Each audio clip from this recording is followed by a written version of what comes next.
Ce soir-là, l'ascenseur sentait le brûler, comme si quelqu'un venait de sécher des vêtements mouillés sur des spirales. Les parois métalliques étaient chaudes au toucher, la lampe au plafond clignotait, et on aurait dit que la cabine venait de subir un court-circuit. Sur le panneau de boutons, près du numéro de son étage, un petit point rouge brillait faiblement, alors que personne d'autre que lui n'avait appelé l'ascenseur. Bonjour à tous. Écrivez dans les commentaires d'où vous écoutez cette histoire, et je vous souhaite une écoute paisible mais attentive. Il monta à son étage et resta quelques secondes dans le couloir semi-obscur, écoutant la vie des autres appartements derrière les murs fins. Quelque part, on tirait la chasse d'eau. Ailleurs, on entendait le bruit de la vaisselle, et au loin, une télévision fonctionnait. Sa porte était la dernière, adossée à un mur aveugle. La plaque avec le numéro était légèrement de travers, le judas était vieux et terne, la serrure avait été changée récemment, après les funérailles, mais la clé tenait dans sa main comme si de habitude, comme s'il ouvrait cette porte depuis des dizaines d'années, et non comme s'il venait d'emménager ici. Il était resté vivre dans la maison de sa mère, non pas parce qu'il aimait ses murs, bien au contraire. Il rêvait de passer seulement son enfance dans ce quartier, puis de partir n'importe où, là où il n'aurait pas besoin de compter chaque copec et d'écouter les voisins se disputer à propos des ordures dans l'escalier. Mais il en avait été autrement. Appartement loué, crédit, travail, qui lui permettait juste de ne pas mourir de faim, mais pas de réaliser ses rêves. Après sa mort, le choix était simple, soit donner la moitié de son salaire à un propriétaire étranger, soit déménager ses affaires là où tout était déjà payé et où son nom figurait sur le titre de propriété. Il a choisi la deuxième option. Il avait peur de perdre le seul logement où son nom figurait en premier sur un document officiel. L'appartement l'accueillit avec une atmosphère familière. La même odeur de parfum bon marché qu'elle utilisait ces dernières années, mélangée à celle des légumes cuits, des médicaments et du vieux linoléum. Son manteau était accroché au mur dans l'entrée. Il n'avait toujours pas osé le décrocher. Derrière le manteau, la porte fermée de sa chambre. Le trou de la serrure brillait de métal neuf. Il avait également changé la serrure, mais il essayait de ne pas utiliser la clé de cette porte. Tout l'appartement était comme divisé en deux. Sa partie comprenait la cuisine, une petite pièce et la salle de bain. Sa partie se trouvait derrière la porte, où il était honteux et effrayant d'entrer sans raison valable. Sa motivation dans la vie semblait rationnelle. Il économisait sur tout pour ne pas s'endetter davantage. Après le travail, il passait au supermarché près de chez lui, achetait des côtelettes toutes prêtes en promotion, le lait le moins cher, des céréales. Il rentrait souvent tard, tellement fatigué que le dîner lui semblait un luxe superflu. De son vivant, sa mère le grondait quand il faisait cela, appelant cela « vivre de miettes ». Maintenant, il n'y avait plus personne pour le gronder. Mais l'habitude de sauter les repas normaux était restée. Et les jours où il gagnait du temps et se couchait le ventre vide, des choses étranges se produisaient le plus souvent. La première chose étrange était le silence derrière cette porte. Pas un silence complet, mais un silence tendu. Dès le lendemain des funérailles, il entendait parfois dans le couloir un léger grincement, comme si quelqu'un marchait sur le vieux parquet de la chambre. Pendant la journée, il pouvait mettre cela sur le compte des voisins du dessus. Mais le soir, lorsqu'il rentrait tard, tout était déjà calme dans l'immeuble. Seulement dans son appartement, parfois, suivant exactement le même parcours, quelqu'un semblait passer de la fenêtre au mur, faire demi-tour et revenir. Le bruit était comme celui d'un pied nu effleurant légèrement le sol. Il essayait de ne pas y prêter attention. Il allumait la télévision dans la cuisine, ouvrait les actualités sur son téléphone pour s'occuper l'esprit.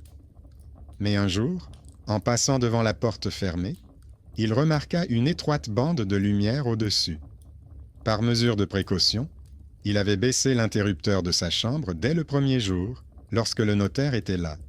Depuis, personne n'y était entré. L'ampoule ne pouvait pas s'allumer toute seule. Pourtant, la lumière venait bien de là. Une lumière chaude et jaune, comme celle d'une lampe de bureau. Il resta un moment, la main sur la poignée. Pour une raison quelconque, la clé n'était pas complètement tournée dans la serrure. Il se souvenait très bien avoir tourné la clé à fond. À présent, on aurait dit que quelqu'un venait de toucher la languette de l'intérieur.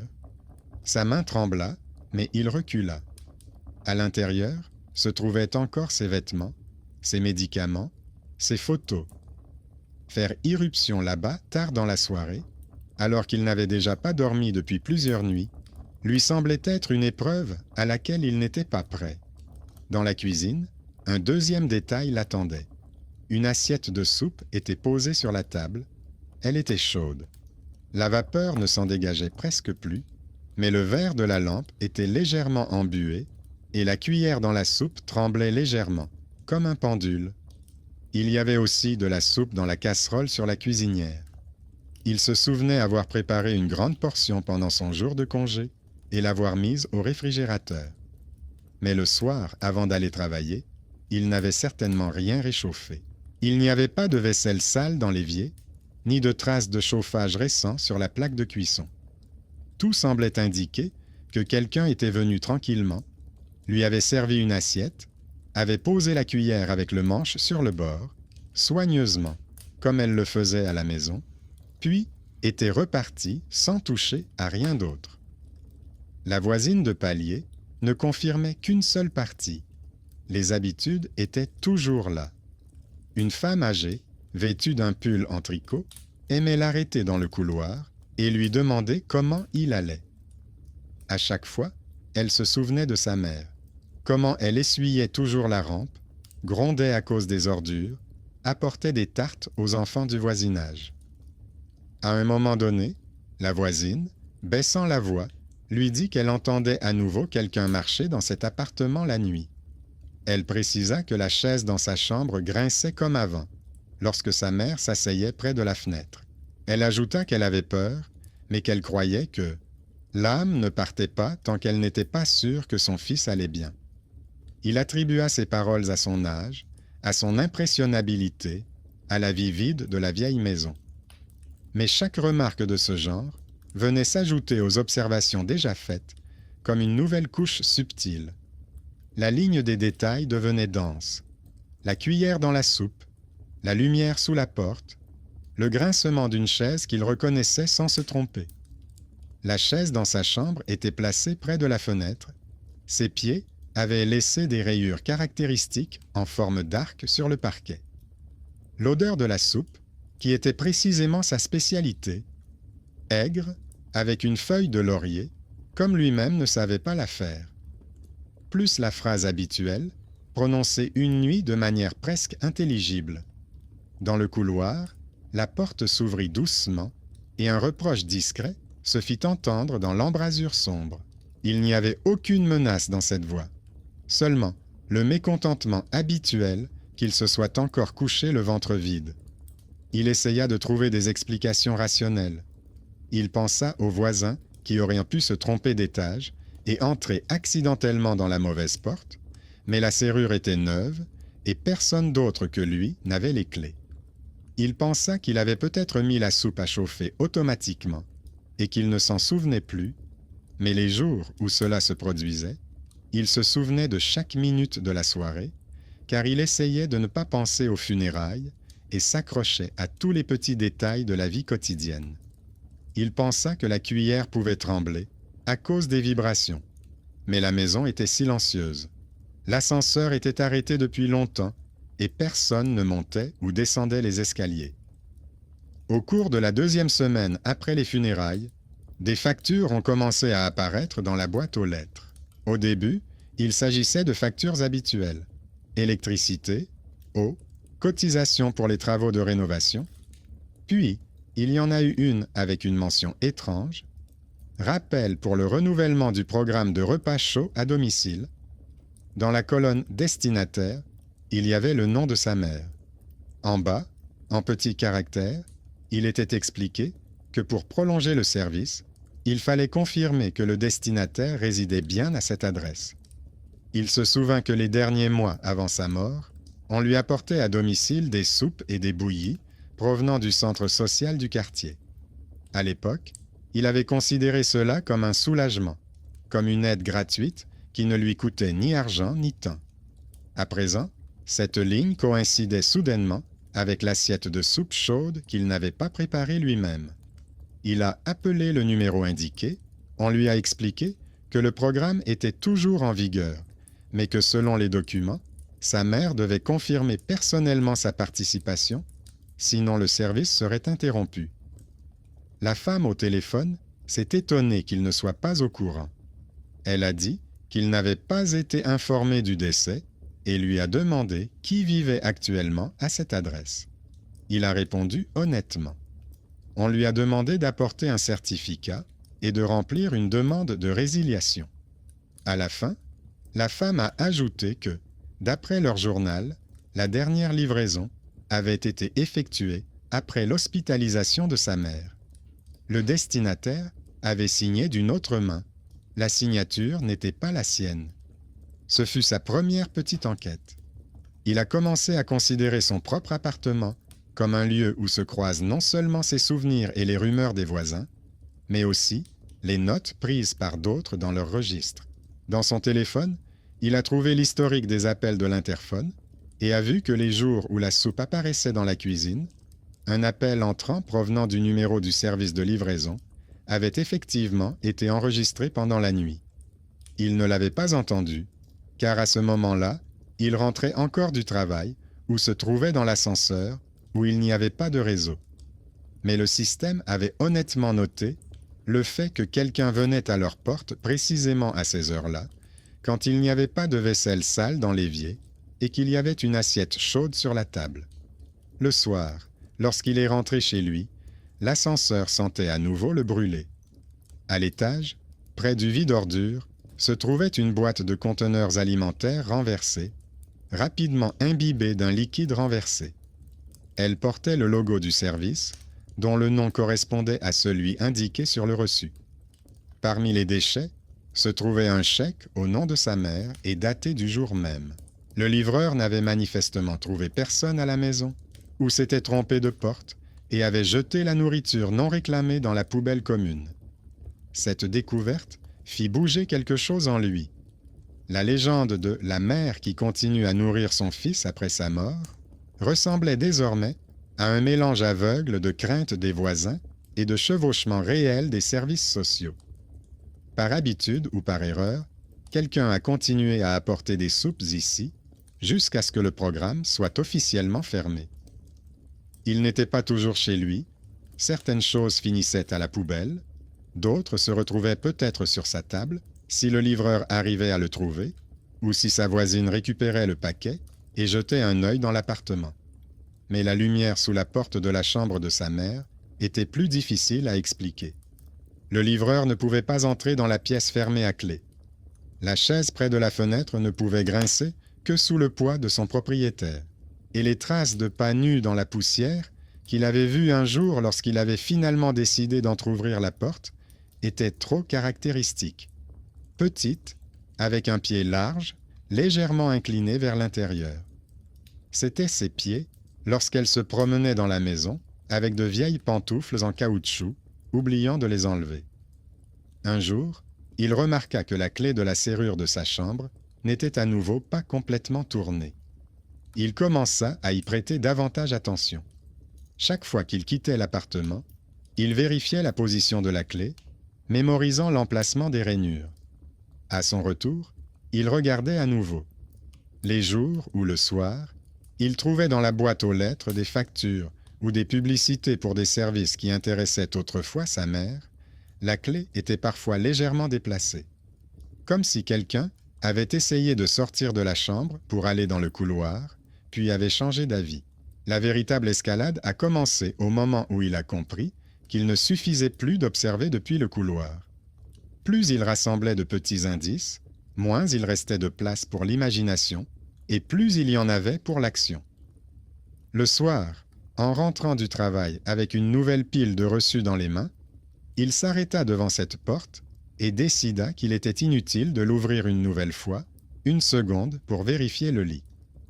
Il fallait soit admettre qu'il s'agissait simplement d'un débarras, soit confirmer que quelque chose se passait derrière le mur qui ne pouvait s'expliquer ni par les livreurs ni par les voisins. Il prit son téléphone, activa l'appareil photo et lança l'enregistrement. Il posa l'appareil sur la table de chevet dans le couloir, de manière à ce que la porte de sa chambre et la bande de lumière sous celle-ci soient dans le cadre. Puis il sortit la clé, l'inséra dans la serrure, la tourna à fond et appuya lentement sur la poignée. C'était un pas conscient vers le danger qu'il avait fui jusqu'alors. Ne pas attendre le prochain bruit derrière la porte, mais entrer lui-même là où, d'après les bruits nocturnes, une vie étrangère continuait de s'écouler. La poignée sous sa paume céda étonnamment facilement, comme si quelqu'un la tenait déjà de l'autre côté. La serrure cliqua doucement, sans le bruit habituel d'un mécanisme neuf. La porte s'entr'ouvrit, laissant entrer dans le couloir une bande de lumière jaune et chaude qu'il n'avait pas allumée. Le téléphone sur la table de chevet continuait de sonner. Le voyant rouge clignotant se reflétait dans le judas de la porte, comme un autre point d'observation. À l'intérieur, tout semblait s'être arrêté le jour où sa mère était partie d'ici pour la dernière fois. Le lit était soigneusement recouvert d'un couvre-lit clair aux fleurs décolorées. Son peignoir était suspendu à une chaise près de la fenêtre. Sur le rebord de la fenêtre, il y avait un géranium d'intérieur ouvert, mais desséché, qu'il avait oublié d'arroser. Sur la table de chevet, il y avait des lunettes dans leur étui, un vieux téléphone à touche, un verre d'eau recouvert d'une fine couche de poussière. Dans le coin se trouvait la chaise aux pieds rongés qu'elle avait déplacée pendant des années vers la fenêtre pour voir qui venait dans la cour. Le sol était plat, mais la poussière s'y était déposée de manière inégale. À certains endroits, elle était plus épaisse, à d'autres, on aurait dit qu'elle venait d'être déplacée. Une légère trace, semblable à une empreinte de pieds nus, s'étirait du lit à la porte. Ce n'étaient pas des empreintes de doigts irrégulières, mais des taches allongées à peine visibles. Il s'arrêta sur le seuil, craignant de faire un pas et de brouiller l'image. Il comprenait intellectuellement que ces traces pouvaient être là, avant même qu'il ne change la serrure. Mais sous ses pieds, la poussière fraîche, que personne n'avait touchée depuis des semaines, craquait distinctement. La lumière provenait d'une lampe de table avec un abat-jour jaune. L'interrupteur sur le mur était en bas. La lampe avait donc été allumée depuis la pièce elle-même, à l'ancienne, en actionnant la chaîne sur le fil. Ce simple fait semblait bien plus effrayant que n'importe quel bruit. Pour atteindre la chaîne, il fallait entrer, s'approcher de la table et se pencher. Il n'avait donné la clé à personne d'autre que lui. Il n'avait demandé à personne de ranger les affaires qui se trouvaient ici. Il avait délibérément repoussé ce moment, remettant à plus tard le jour où il faudrait mettre ses vêtements dans des sacs. Il se tenait sur le seuil et se souvenait comment, adolescent, il s'était un jour enfermé exprès, tournant la clé de l'intérieur, parce qu'il voulait qu'on le laisse tranquille. Elle avait alors frappé à la porte, demandé pendant un certain temps qu'on lui ouvre, puis s'était éloignée sans un mot. Le soir, une assiette de soupe et un mot sont apparus sous la porte, indiquant qu'elle ne le dérangerait pas, mais qu'elle lui laissait quand même à manger. À l'époque, cela lui avait semblé ridicule. Il se sentait adulte, capable de décider lui-même qui il laissait entrer. Aujourd'hui, cette scène enfantine lui revenait comme un vieux lien qui, apparemment, n'avait jamais été rompu. Une porte fermée, de la nourriture sous la porte, quelqu'un à l'extérieur qui ne partirait pas tant qu'il ne serait pas sûr que son fils ait au moins mangé. Sur la chaise près de la fenêtre se trouvait quelque chose qu'il n'avait pas vu auparavant. Un petit dossier avec un couvercle transparent, fermé par un fragile loquet en plastique. Sur la couverture se trouvait une enveloppe à son nom. L'écriture était la sienne, mais plus régulière que dans les derniers mois. Il s'approcha prudemment, en essayant de marcher sur ses propres traces pour ne pas effacer la piste poussiéreuse, prit l'enveloppe et revint près de la porte, où la lumière était plus douce. À l'intérieur, il y avait des feuilles pliées, arrachées d'un cahier ordinaire. Elles ne contenaient aucune révélation, mais elles contenaient ce qu'il craignait tant de voir. Elle écrivait qu'elle comprenait qu'il vivait entre son travail, son appartement loué et ses maladies. Elle écrivait qu'elle ne voulait pas être un boulet pour lui et que cette maison lui reviendrait de toute façon un jour. Elle lui demandait de ne pas s'accrocher à ses affaires si cela devenait trop difficile, mais soulignait qu'elle aimerait qu'il garde ici un endroit où venir quand les autres portes se fermeraient. À la fin, elle avouait qu'elle avait peur de la façon dont il se nourrissait sans elle et laissait une liste de numéros de téléphone de service qui avaient déjà accepté de lui apporter à manger s'il se retrouvait seul. Cette liste correspondait au nom du service indiqué sur les reçus. Il s'avéra qu'elle avait non seulement organisé à l'avance ses propres repas, mais aussi la possibilité de transférer le contrat à son nom. Dans la colonne des remarques, en bas, figurait une note de l'employé. Le fils refuse l'aide, dit qu'il se débrouillera tout seul. La signature était la sienne. Autrefois, il était agacé par le simple fait que l'on parle de sa vie à des étrangers, comme s'il s'agissait de quelque chose que l'on pouvait immédiatement corriger par un service. Il est venu à la réception avec sa mère, a écouté le discours du travailleur social sur le fait que les hommes de son âge oublient souvent de prendre soin d'eux-mêmes, a signé pour confirmer qu'il avait tout compris et, en sortant, a dit à sa mère qu'il ne voulait pas qu'on lui court après avec des casseroles. Désormais, ce geste rapide et semi-sarcastique revenait comme un détail tenace. La soupe sur la table et les factures adressées à une femme qui n'était plus là. Au fond du dossier se trouvait encore une autre chose. Une petite clé magnétique pour l'interphone, d'une forme différente de celle qu'il utilisait. Un bout de papier y était attaché avec l'inscription « Pour Léna ». C'était le nom de la voisine de palier. Il se souvint que ces derniers mois, sa mère l'avait souvent invitée à prendre le thé, puis s'était plainte qu'elle se mêlait trop de ses affaires, mais n'avait pas cessé de lui ouvrir la porte. Apparemment, elle avait laissé la clé à sa voisine, afin qu'elle puisse venir si quelque chose lui arrivait et aider son fils. Cela expliquait maintenant comment de la soupe chaude pouvait se retrouver sur la table les jours où il était au bord du gouffre. Ce n'était pas une assiette mystique venue de l'au-delà, mais une voisine avec un double des clés qui, par vieille habitude, posait le bol dans le couloir en revenant de la cuisine et s'en allait discrètement pour ne pas s'imposer. Il remit les papiers dans le dossier et n'osa alors regarder de plus près les traces sur le sol. Elles étaient irrégulières, parfois étalées vers la cuisine. Étant donné que Léna se promenait souvent dans la maison en pantoufles souples, une partie des traces pouvait très bien être les siennes. Mais à certains endroits, près du lit, les empreintes étaient différentes, plus faibles, comme si la personne était restée sur place, passant d'un pied à l'autre sans oser faire un pas de plus. Il n'y avait rien de surnaturel à cela, mais la sensation de présence dans sa poitrine le rendait tout de même oppressant. Il sortit de la pièce en fermant la porte à clé. Il posa le téléphone sur la table et rembobina l'enregistrement. La vidéo montrait comment il ouvrait la porte, entrait, prenait le dossier et revenait. Aucune ombre ne bougeait à part lui, aucune lueur. Il n'y avait que lui et de vieilles affaires. Une bande de lumière sous la porte était apparue alors qu'il était encore dans l'ascenseur. Cela signifiait que la lampe avait été allumée avant son arrivée. Il restait alors deux possibilités, soit une panne électrique qui avait touché le réseau dans cette pièce précisément, soit quelqu'un avec une clé magnétique de l'interphone et peut-être son trousseau, était entré et avait fait quelque chose pendant qu'il montait. Le soir, il a croisé Léna dans le couloir. Elle portait un sac avec du pain et du lait. Elle avait l'air fatiguée, mais attentive. Il lui a demandé si elle savait quelque chose au sujet de la clé magnétique à son nom. Elle a hoché la tête et a dit que sa mère lui avait demandé de passer parfois quand il ne répondait pas au téléphone.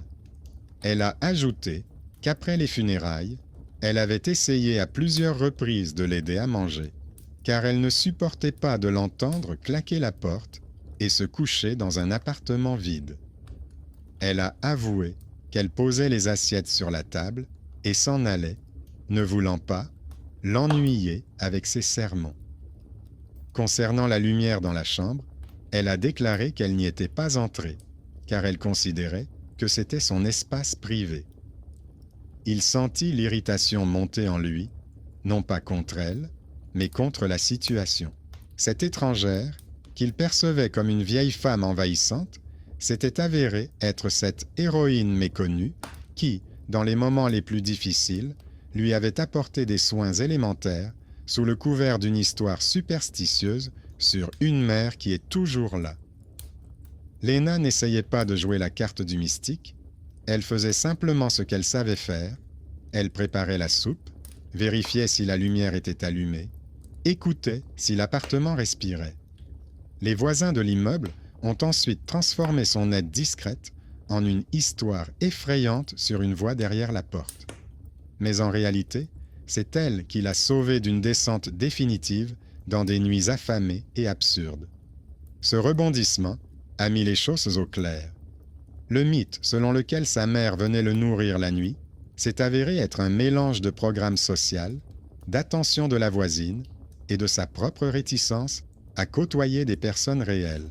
Il était beaucoup plus facile de croire à une assiette venue de l'au-delà que d'admettre que les vivants autour de lui connaissaient ses faiblesses mieux qu'il ne voulait l'admettre. Mais il restait un endroit que Léna n'avait pas touché. La chambre. Elle n'y était pas entrée, n'avait pas allumé la lumière. La chaise était restée à sa place depuis qu'il y était entré quelques secondes. Les traces près du lit ne pouvaient pas être les siennes. Pour ne pas rester prisonnier d'une peur à demi consciente, il décida d'agir comme il le faisait autrefois, pendant ses gardes de nuit, lorsqu'il fallait comprendre d'où venaient les signaux étranges. Il installa une deuxième caméra, une vieille webcam qu'il trouva dans le tiroir de son bureau. Il la connecta à l'ancien ordinateur portable de sa mère, qui se trouvait toujours sur le bureau. Il régla l'enregistrement de manière à ce que la moitié de la pièce, le lit, la chaise près de la fenêtre et la porte soient dans le champ. Il tira les fils avec soin pour ne pas s'en mêler les pinceaux. Il a laissé son téléphone dans le couloir, comme avant, en le dirigeant vers l'extérieur de la porte et la bande de lumière. Le plan était simple et cruel pour ses propres nerfs. Le soir, il comptait se comporter comme d'habitude, rentrer du travail fatigué, ne rien manger exprès, aller se coucher dans la petite chambre, laissant la table propre et la cuisinière vide dans la cuisine. Si le lendemain matin, il trouvait de la soupe sur la table et que les traces dans la chambre étaient plus nombreuses, il aurait non seulement une impression, mais aussi une preuve. Soit ce serait la voisine avec sa casserole, qui aurait finalement décidé de franchir la ligne, soit quelqu'un d'autre, qu'il ne connaissait pas encore. Dans tous les cas, l'observation deviendrait un fait et non plus un jeu de l'imagination. La nuit où il s'est décidé à tenter cette expérience a commencé par un détail. L'ascenseur sentait à nouveau le brûler. La lampe clignotait et pendant une seconde, la lumière s'est éteinte dans la cabine. Dans l'obscurité, il sentit une vieille peur le gagner, celle de rester coincé entre deux étages, sans communication, les yeux reflétés dans le verre noir de la porte. Mais l'ascenseur redémarra et arriva à son étage. Sur la porte du panneau dans le couloir était accrochée une nouvelle annonce de l'électricien indiquant que certains câbles seraient remplacés dans l'entrée dans les jours à venir. En petits caractères, en bas, figurait l'heure prévue des travaux et un avertissement concernant d'éventuelles coupures de courant. Un autre détail quotidien s'immisçait dans le tableau de la lueur mystérieuse et rappelait que les fils électriques vivent parfois leur propre vie, sans aucune mystique. Il entra dans l'appartement et laissa délibérément le réfrigérateur fermé. Il ne fit pas chauffer d'eau et ne mit pas la bouilloire en marche.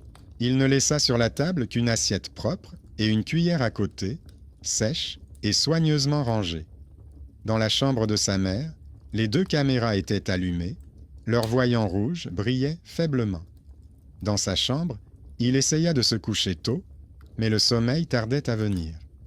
À la place, il repensait à la facilité avec laquelle il avait autrefois refusé l'aide que sa mère avait tenté de lui obtenir, et à la façon dont chaque assiette de soupe lui semblait désormais être à la fois une faveur et un reproche. Quand il finit par sombrer dans un sommeil léger, l'espace de l'appartement devint visqueux et pesant. Les bruits habituels le traversaient, le grincement de l'ascenseur, les pas dans l'escalier, le froissement des sacs poubelles. À un moment donné, s'y ajouta un léger cliquetis de vaisselle, impossible à confondre avec autre chose. Ce n'était pas le bruit des voisins derrière le mur, le son venait de quelque part au fond de sa cuisine. L'odeur du bouillon chaud lui monta au nez, bien que la porte de sa chambre fût fermée. C'était cette odeur-là, feuilles de laurier, pommes de terre bouillies, une légère acidité. Il ne se rendit pas immédiatement dans la cuisine. Il resta allongé et compta les battements de son cœur, comme lorsqu'il était enfant et qu'il avait peur de sortir dans le couloir la nuit. Le matin, tout pourrait être différent, se disait-il. Mais l'odeur ne se dissipait pas. Au contraire, à un moment donné, elle est devenue plus intense. Et c'est à ce moment-là qu'il a entendu un bruit faible, presque imperceptible, provenant de la chambre de sa mère. Un léger cliquetis de bois contre bois. C'est le léger grincement d'une chaise quand on se lève en s'agrippant au dossier avec la main. Il comprenait que s'il se levait brusquement pour aller éteindre les caméras, il répéterait le scénario de son enfance, fuir ce qui se passait, puis se souvenir pendant des mois uniquement de sa propre réaction de panique. Il resta donc allongé jusqu'à la fin. Il attendit que les bruits disparaissent, que l'odeur s'atténue. Lorsque l'appartement fut enfin silencieux et que l'obscurité en lui se dissipa légèrement, il regarda l'écran de son téléphone. Il était bien plus de minuit. Il décida de ne pas allumer la lumière et de ne pas vérifier la cuisine avant le matin. Que les enregistrements en disent plus long que ses impressions nocturnes. Le matin l'accueillit avec sa grisaille habituelle derrière la fenêtre. Dans la cuisine, une assiette de soupe était posée sur la table. La vapeur ne s'en dégageait pas encore, mais la surface était brillante, comme si elle venait d'être réchauffée. À côté, se trouvait une cuillère, le manche tourné vers lui. La casserole sur la cuisinière était chaude, mais le feu était éteint. L'allumage électrique ne cliquetait pas. Il n'y avait aucune trace indiquant que quelqu'un avait allumé et éteint la plaque de cuisson à la hâte. Dans l'évier se trouvait une petite casserole vide, soigneusement posée, peut-être utilisée pour réchauffer quelque chose. Dans la chambre de sa mère, la poussière s'était déposée différemment sur le sol. Le chemin entre le lit et la porte était plus net, comme si quelqu'un venait de passer par là. La chaise près de la fenêtre était un peu plus proche du rebord qu'auparavant. Le peignoir n'était pas posé sur le dossier de la chaise comme il l'avait laissé. C'étaient ces petits changements qu'il pouvait déjà reconnaître d'un seul coup d'œil, comme un dispatcher qui, en voyant les modifications apportées au planning, savait que la voiture était sortie plusieurs fois pendant la nuit. Il s'assit devant son ordinateur portable, où l'enregistrement de la webcam avait tourné toute la nuit. Il fit défiler la vidéo jusqu'au milieu, lorsqu'il sentit à peu près l'odeur de la soupe. L'écran montrait la pièce plongée dans la pénombre. Seule une fine bande de lumière filtrait à travers la fente de la porte dans le couloir. 10 minutes après son départ, il y eut un mouvement dans le champ de la caméra. La lumière du couloir s'élargit, puis une silhouette entra dans la pièce. Elle était petite, légèrement voûtée, vêtue d'un peignoir. La personne s'est approchée de la chaise près de la fenêtre, a posé quelque chose dessus, s'est assise sur le bord du lit, a posé ses mains sur ses genoux, est restée assise, puis s'est levée et est sortie. La caméra n'a pas filmé son visage. Mais d'après ses mouvements, ce n'était pas sa mère. Son dos était trop jeune, ses pas trop vifs. Il a rembobiné et a prêté attention aux petits détails. Lorsque la silhouette est passée devant la table, la lampe a légèrement tremblé, comme sous l'effet d'un courant d'air. La chaise près de la fenêtre, sur laquelle il remarqua ensuite que la position du peignoir avait changé, avait été touché par une main. Tout cela correspondait au scénario d'une personne vivante qui était entrée dans la chambre pendant la nuit, s'était assise un moment et était repartie.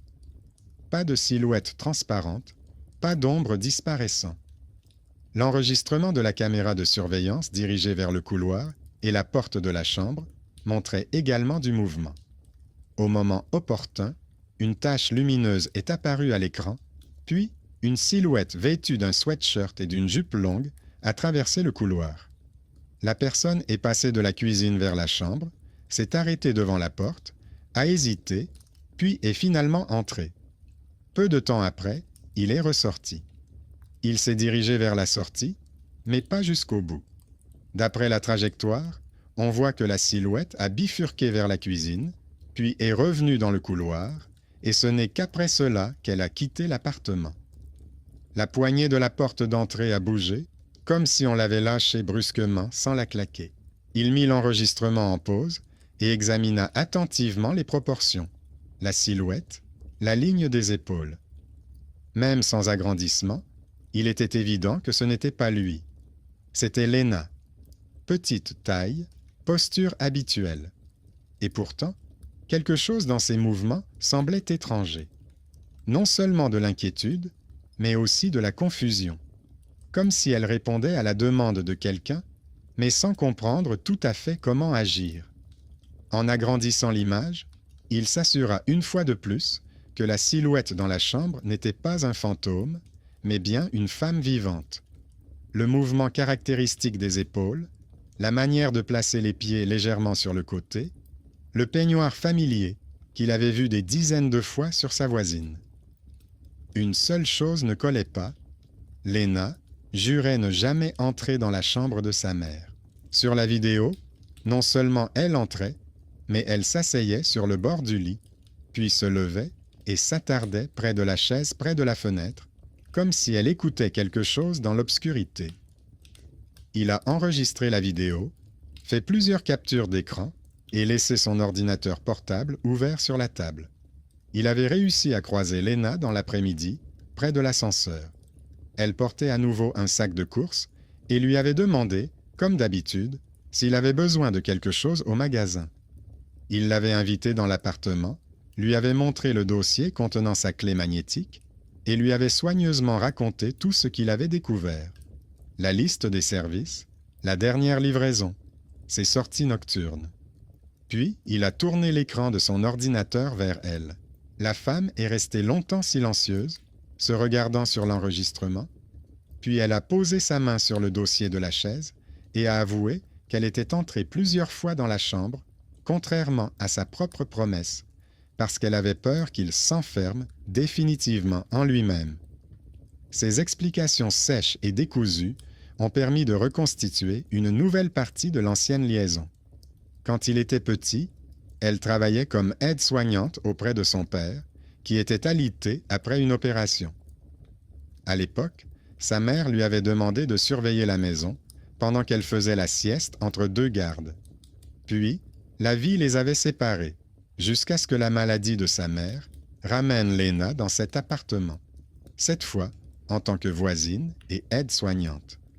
Il s'est avéré que de son vivant, sa mère lui avait demandé de veiller sur son fils si quelque chose arrivait et de ne pas le laisser mourir de faim.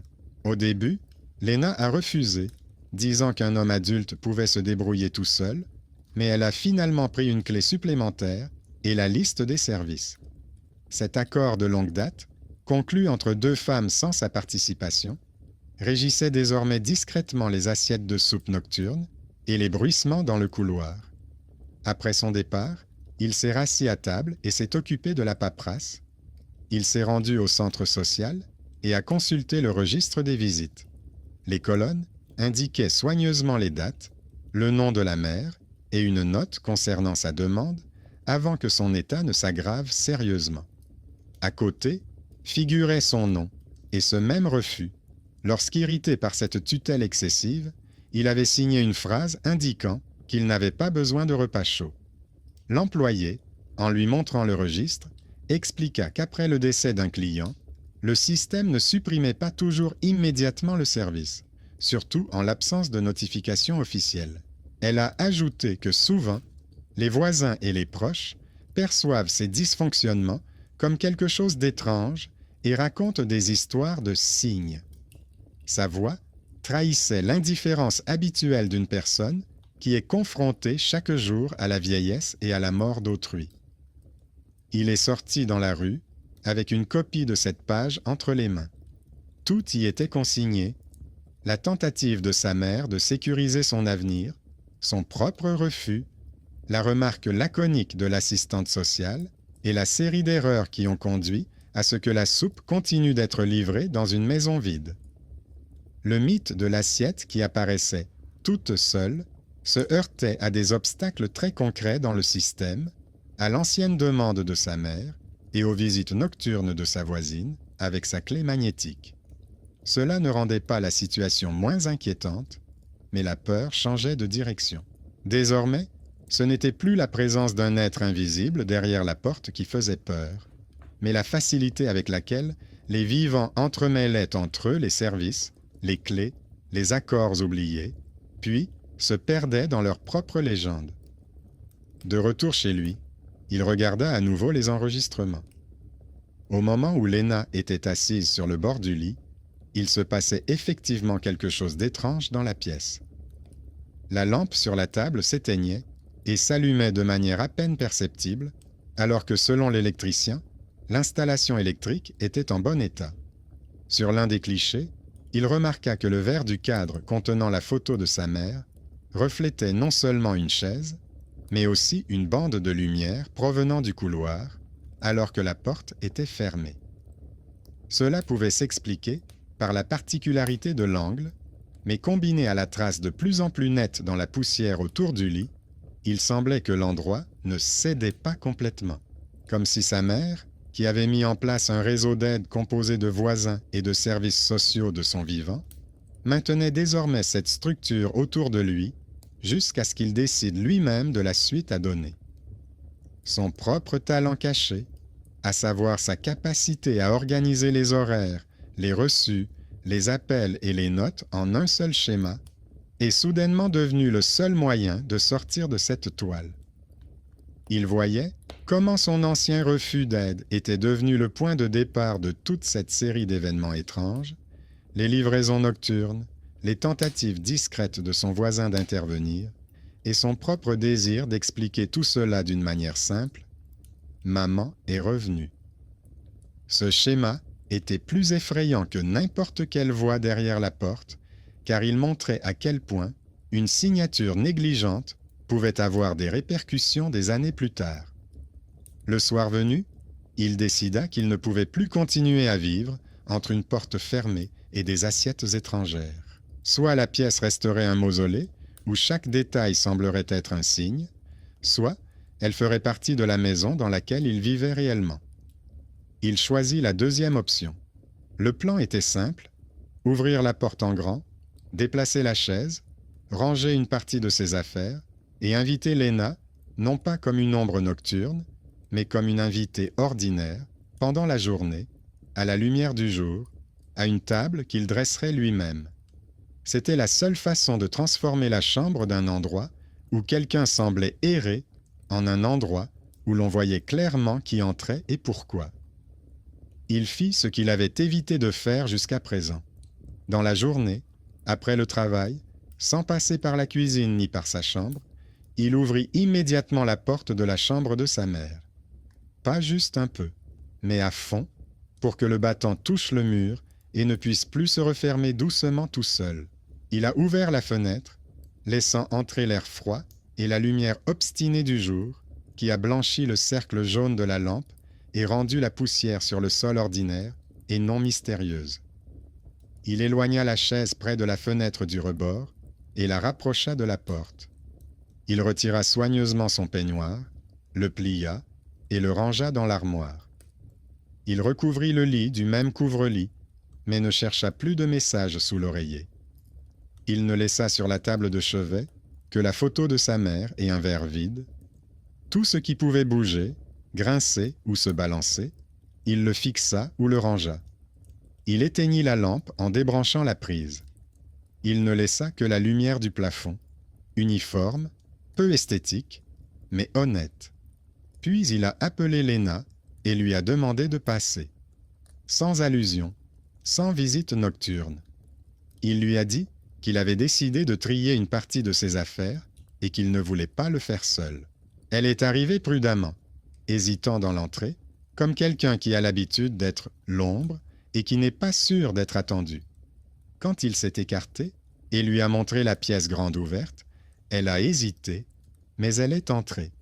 Ensemble, ils ont retiré des étagères les médicaments périmés, trié les vieux vêtements, mis dans un sac ce qui pouvait être donné et dans un autre ce qui devait être jeté. Il a gardé les objets qui avaient une histoire, comme son peignoir préféré, non pas comme des reliques, mais comme quelques objets avec lesquels il avait vraiment envie de vivre. En triant les vêtements, Léna lui a soudain raconté quelque chose qu'il n'avait jamais entendu auparavant. Il s'est avéré que plusieurs années auparavant, sa mère l'avait aidé à surmonter son divorce, écoutant ses plaintes la nuit sur un banc près de l'entrée de l'immeuble, et lui avait un jour donné de l'argent pour qu'elle puisse louer une chambre et ne plus avoir à supporter son mari tyrannique. À l'époque, elles avaient convenu que Léna ne rembourserait pas sa dette en argent, mais en s'occupant de la maison et de l'enfant si quelque chose arrivait à sa mère. Cet ancien accord, conclu entre deux femmes bien avant son âge adulte fatigué, était le lien caché dont il ignorait l'existence. Non pas par le sang, mais par une obligation qui avait discrètement fonctionné pendant toutes ces années, alors qu'il vivait sa vie et considérait sa voisine comme une nuisance. Une fois les affaires rangées, il a retiré les caméras. Il a agi simplement avec le téléphone. Il a effacé les enregistrements nocturnes, ne laissant que les fragments avec Léna, ceux qui pourraient être utiles s'il devait soudainement expliquer à quelqu'un des services les étranges entrées nocturnes. Mais garder les heures d'observation de personnes connues entrant dans la maison d'autrui lui semblait superflu. L'appartement cessait d'être l'objet d'une enquête et devenait un lieu normal où l'on vit et où l'on commet des erreurs. Il a également mené à bien l'affaire avec l'électricien. Il a invité l'homme dont l'annonce était affichée sur le panneau. Celui-ci est venu avec une mallette, a vérifié le câblage dans la chambre de sa mère, le plafond, les prises électriques. Il a dit qu'il y avait eu de courtes coupures de courant, précisément pendant la nuit où la lumière avait clignoté dans la maison. Il a expliqué que le vieux disjoncteur dans la cave avait besoin d'être remplacé depuis longtemps. Il n'a trouvé aucun point particulier dans la chambre. Il a simplement écrit dans son rapport « Remplacement du câble recommandé ».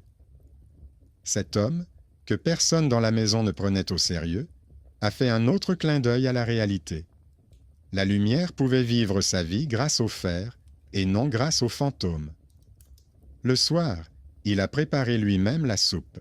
Pas comme maman, mais comme il savait le faire, simplement, sans odeur particulière, mais consciemment.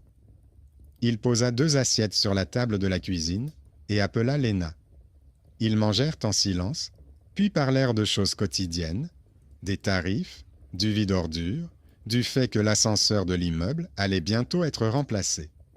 Pour la première fois depuis toutes ces semaines, la voisine ne s'assit pas sur le bord de sa chaise, mais normalement, en posant sa main sur la table. À un moment donné, elle a dit qu'elle ne viendrait plus la nuit pour mettre les assiettes, car elle avait déjà fait son temps et qu'il n'avait qu'à se débrouiller tout seul. Il n'y avait aucune rancœur dans ces mots, seulement la fatigue d'une personne qui rendait la responsabilité à qui de droit. La nuit, l'appartement était inhabituellement calme. Pas de grincement de chaise derrière la porte, pas de bande de lumière sous celle-ci. La porte était ouverte de telle sorte que la lumière du couloir pénétrait directement dans la pièce, sans laisser de fentes étroites. Il s'est couché dans sa chambre, rassasié, pour la première fois depuis longtemps, sans se sentir coupable de ne pas avoir mangé. Son esprit n'était pas vide, mais calme.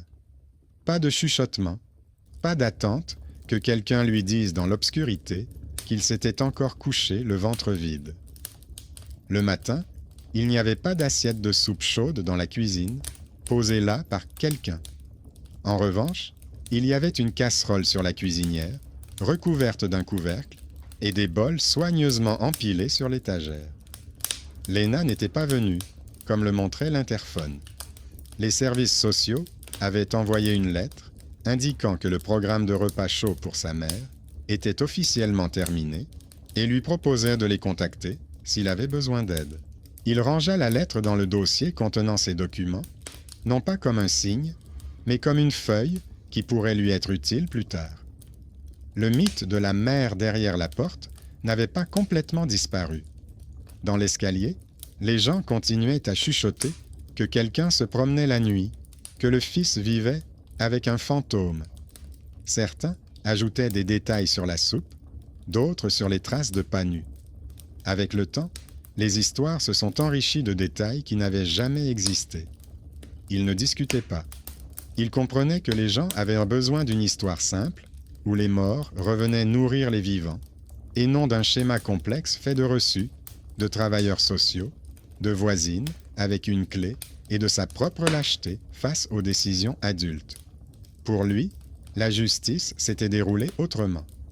De son vivant, sa mère avait tout fait pour qu'il ne se retrouve pas sans maison et sans assiette de soupe. Occupé par son travail et fatigué, il avait refusé, repoussé, signé un refus d'aide. Après sa mort, cette dette lui est revenue de la manière la plus désagréable qui soit. Les nuits qu'il redoutait comme le moindre bruit dans l'escalier. Mais au moment où il a ouvert la porte, trié ses affaires, remercié Léna non pas en silence, mais directement, et accepté que la responsabilité de la maison lui incombait désormais, et non à quelqu'un d'autre, les phénomènes étranges ont cessé. L'horreur ne résidait pas dans le fait qu'une femme morte errait derrière la porte, mais dans le fait qu'il avait laissé sa vie se dérouler entre une pièce fermée et les soucis des autres, sans oser assumer ce qui lui incombait depuis longtemps selon les documents officiels. Quand il l'a fait, la maison est devenue normale, avec son vieux câblage, ses voisins compliqués, ses factures et la douce odeur de la soupe qu'il préparait désormais lui-même. Sa mère est restée dans les photos, dans le dossier contenant ses notes soignées et dans le vieux peignoir dans l'armoire. Non pas comme une ombre qui nourrit derrière la porte, mais comme une personne dont il avait enfin appris à reproduire les gestes d'attention sans qu'on lui dise quoi faire.